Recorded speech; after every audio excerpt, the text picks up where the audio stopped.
votre téléphone portable. Allez, comme promis, on s'intéresse maintenant aux vendanges. C'est en ce moment et les interrogations sont nombreuses. Les interrogations sur la récolte, car Dame Nature n'a pas été très tendre avec des épisodes de gel massif et des attaques de mildiou. Les situations restent toutefois assez contrastées. Tour d'horizon ce soir signé Jean-Pierre Stahl.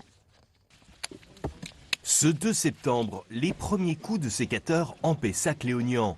Au château Carbonieux, une quarantaine de coupeurs et porteurs s'activent pour ramasser en 2 semaines ces sauvignons et sémillons. Une récolte plutôt tardive par rapport à l'an dernier. C'est sûr que l'on a été habitué à des années assez précoces. On peut constater en fait un phénomène réchauffement et où on a été habitué même sur des années à vendanger après le 15 août comme l'an dernier où on avait des vendanges qui ont démarré le 19 août. Et là aujourd'hui on se retrouve avec presque une quinzaine de jours de décalage par rapport à ce que l'on a connu l'année précédente. Partout dans le Bordelais, on a attendu les bonnes maturités de raisins, comme ici 5 jours plus tard au vignoble André Lurton. En ce mois de septembre, les conditions sont favorables, matinées fraîches et après-midi chaudes. J'ai l'habitude aussi, on vient d'Espagne et là-bas on a travaillé aussi au champ. Donc pour nous, ça se passe. 2021, un millésime pourtant difficile pour tous ces châteaux, en proie au gel d'avril et aux pluies diluviennes du début d'été. Une nuit du 6 avril qui a été difficile. On a quelques parcelles qui ont été touchées par le gel. Fort heureusement, le cœur du terroir n'a pas été impacté, donc on a été très chanceux là-dessus. Et ensuite, sur le mildiou, par contre, le mildiou, il a touché à peu près partout, et donc on a un certain nombre de dégâts.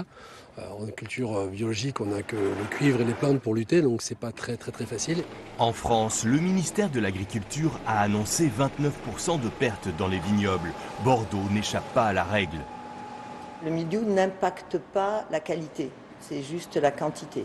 Et là, on a peur d'avoir une petite récolte, vraiment. Ça va être beaucoup plus mince qu'en 2020, millésime de légende. Les vendanges vont se poursuivre au moins jusqu'à mi-octobre pour les rouges. Les vignerons croisent les doigts pour obtenir un bon millésime. Les vendanges et la récolte à venir, on en parle justement ce soir avec mon invité Stéphane Gabard qui me rejoint. Bonsoir. Bonsoir. Vous êtes le président du syndicat des Bordeaux et Bordeaux supérieurs. Vous êtes viticulteur à Galgon. On le voit, une récolte qui s'annonce mince. Ça veut dire des retombées économiques qui ne seront pas intéressantes. Alors effectivement, des difficultés au niveau de l'économie, mais comme vous venez de le dire dans votre sujet, c'est un gel qui a touché la France entière, quasiment l'intégralité des vignobles, voire un petit peu l'Europe. D'autres pays européens auront une récolte un peu plus faible, donc je pense que nous serons sur un pied d'égalité. Alors justement, les vendanges, elles démarrent là un peu en ce moment. Ça a commencé quand même pour les blancs il y a quelques semaines, au début du mois. Que peut-on en dire ? Alors pour l'instant, nous avons eu un été donc pas très chaud. On n'a pas eu de période caniculaire, donc ça préserve un maximum d'arômes pour les blancs et pour les rosés, pour les vins frais.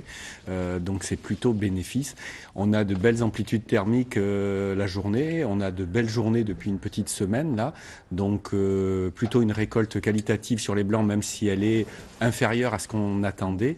Et on attend encore quelques semaines ou quelques jours pour ramasser les rouges. Alors petite récolte, mais un millésime de qualité, c'est ça ? Pour l'instant, en blanc et rosé, c'est quasiment sûr, du moins pour les blancs secs, je parle aussi. Effectivement, dans notre région, nous avons aussi des blancs doux et blancs liquoreux qui vont se faire un petit peu plus tard. Pour la vendange de rouge, on est au tout début, donc faut que Dame Nature nous aide un petit peu plus cette année. Pour autant, on entend ici et là que le moral n'est pas très bon, vous confirmez ? Je confirme, le moral n'est pas très bon parce qu'on a une situation économique un petit peu compliquée depuis quelques années qui a été renforcée par la crise sanitaire et surtout nos opérateurs, nos viticulteurs subissent les aléas climatiques depuis 2017 chaque année de manière récurrente avec des à-coups de production, ce qui n'est pas bon non plus pour le commerce. En tout cas, ce millésime 2021, il est fait de paradoxes. Au pays du Cognac, par exemple, les derniers contrôles de maturation du raisin montrent que la récolte sera plutôt pas trop mauvaise malgré les aléas climatiques. Écoutez ce viticulteur. On a beaucoup suivi la maturité ces dernières semaines et c'est vrai qu'on va attendre un petit peu jusqu'à lundi qu'avec ce soleil, les grappes captent leur dernier moment de soleil avant les vendanges. Aujourd'hui, on est presque tous les jours dans les vignes. On suit l'avancée du vignoble, on suit le taux de sucre, le taux d'acidité principalement, et puis un œil bien sûr sur l'état sanitaire. Le principal problème de l'été, c'est cette pluie qui nous a tenu tout le mois de juillet et qui a fait prospérer des maladies telles que le mildiou, qui nous a obligés à être très vigilants et à être particulièrement techniques. Après, malgré tout, je pense qu'il n'y aura pas d'impact particulier sur la récolte. Il y aura peut-être une petite perte de quantité, mais ça ne jouera pas sur la qualité et sur la grande majorité de la récolte. La filière cognac qui a expédié dans le monde 230 millions de bouteilles, plus 22% sur ces 12 derniers mois, ça vous fait rêver? Un petit peu, un petit peu. Tout à fait, nous avons beaucoup plus de difficultés sur nos appellations de rouge parce que nous avons Pourquoi on n'arrive pas à trouver cet équilibre financier, économique? Alors, nous avons du mal à adapter notre production, l'offre à la demande, tout simplement, comme je viens de l'exprimer, par les à-coups climatiques. Nous avons une production souvent erratique. Bordeaux est un très grand vignoble. Lorsque l'on perd 30% de récolte, comme on va sûrement perdre cette année, ça représente quelques milliers d'hectos. Donc, Pourtant, les prix du vin en vrac ont augmenté quand même, hein? Alors les prix du vin en vrac augmentent, fluctuent en fonction un petit peu de la production, de la tension qu'il y a sur les stocks. Mais ce qu'il faut savoir, c'est que ces variations de disponibilité, ces variations de prix nous font souvent perdre des référencements sur certains marchés à l'export, sur certains marchés au national. Et lorsqu'on a perdu ces référencements, l'année suivante, lorsque la récolte est normale, on a beaucoup plus de mal à recouvrir ces nouveaux marchés. Alors on ne peut pas parler de la filière viticole de Nouvelle-Aquitaine sans parler aussi du Limousin, où l'on produit du vin de manière certes très confidentielle, mais quand même du vin vendu essentiellement en circuit court. Une trentaine de producteurs travaillent la vigne en Corrèze et parmi eux, il y a Gérard, Pierre Gauthier, Camille Becchetti. Avec ses 40 arts de vigne, Gérard est l'un des plus petits producteurs de vin de paille. Dans sa cave de Saillac, les méthodes sont ancestrales. Moi, je presse à l'ancienne, avec un ancien pressoir, parce que ça me permet, on ne fait pas des grands volumes, donc ça permet d'être complètement dans la tradition, quoi.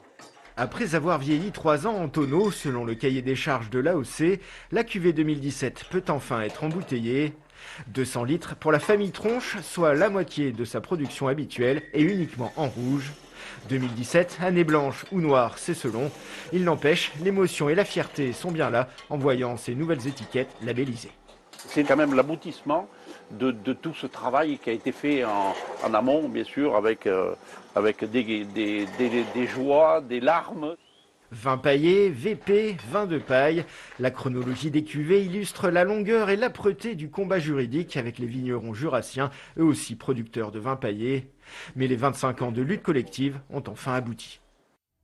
Les vins de paille de Corrèze. Restez avec nous, Stéphane Gabard, parce qu'on va maintenant remonter le temps. C'est l'habitude dans l'avant-JT. On va partir dans le Sauternais en 1967, parce qu'il y avait là-bas la fête des vendanges. Regardez. En Sauternais dimanche, l'on célébrait la fête des vendanges et par là, le vin nouveau, ce vin qui, le soleil de ces jours derniers aidant, doit faire du cru 1967 un très grand millésime. Et l'on comprend mieux dès lors la joie qui régnait en ce dimanche, tant au château de Malles qu'à Yquem et à Coutet, tandis que les gais vignerons en costume d'antan jouaient à la vendange qui allait au cuvier être foulée selon le vieil usage. Accompagnons-les donc quelques instants.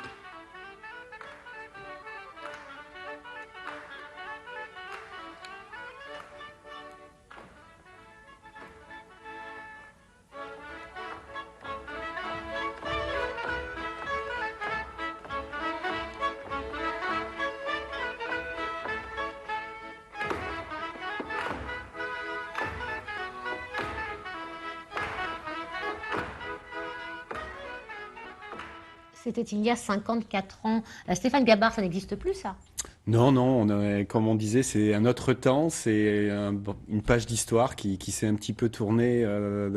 Mais bon, on reste encore quand même dans certains vignobles à Bordeaux avec des traditions, avec des vendanges manuelles, avec des choses qui se font encore de manière artisanale. Et on fête encore la fin des vendanges, malgré tout? On fête encore la fin des vendanges, on appelle ça la gerbode chez nous et effectivement la plupart des exploitations le font avec leurs collaborateurs, avec leurs clients, avec leurs familles pour fêter le nouveau millésime. Et c'est un vrai moment d'échange. Merci beaucoup Stéphane Gabard pour ces explications. Les vendanges qui débutent donc en ce moment avec de l'humour aussi et avec cette annonce de recrutement original. Le domaine de Grangeneuve en Dordogne recherche des petites mains et il a choisi de le faire avec beaucoup de dérision sur Internet.